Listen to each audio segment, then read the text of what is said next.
Round two, assholes! Wrong place, wrong time, motherfucker.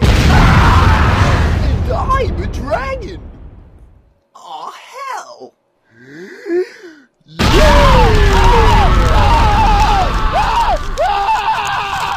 Round three, jerk.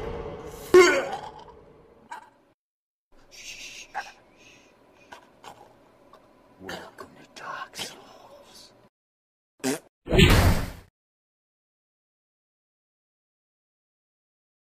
Hey everyone, it's me again, and today I'm going to talk to you about Dark Souls 2.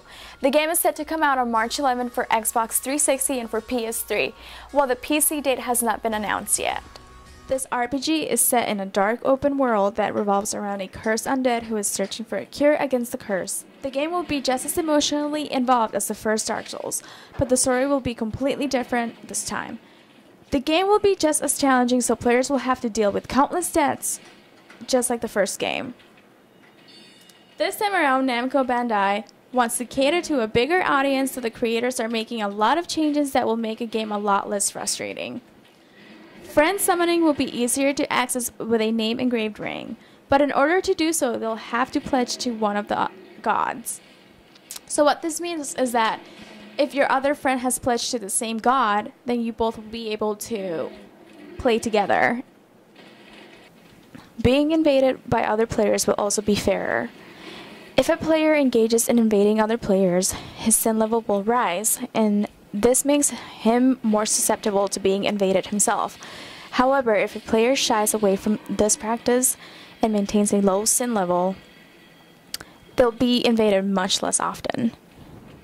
Fast travel will be available in the beginning of the game, so players won't have to wait until halfway through the game to do so, which makes things a lot more easier for a lot of the players.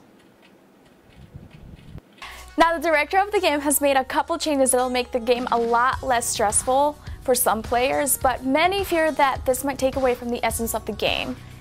Some think that this might actually change the course of the game, others think that the changes are actually a positive one. Yeah, I think players are scared that the game, that there's going to be so many hidden changes that make the game way too easy and not fun anymore, but honestly, by looking at some of the changes that they were talking about already, they just make sense.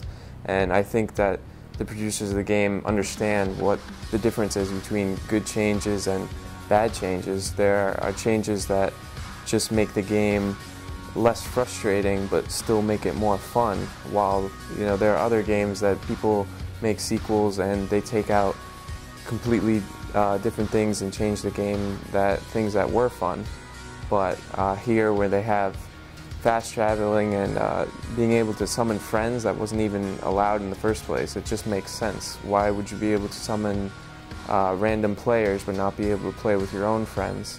These are things that don't make the game easy, and these are changes that no one would complain about, basically. Everyone would enjoy them. Players can order the collector's edition that includes the game, the guidebook, the game map, and a 12-inch Warrior Knight figurine.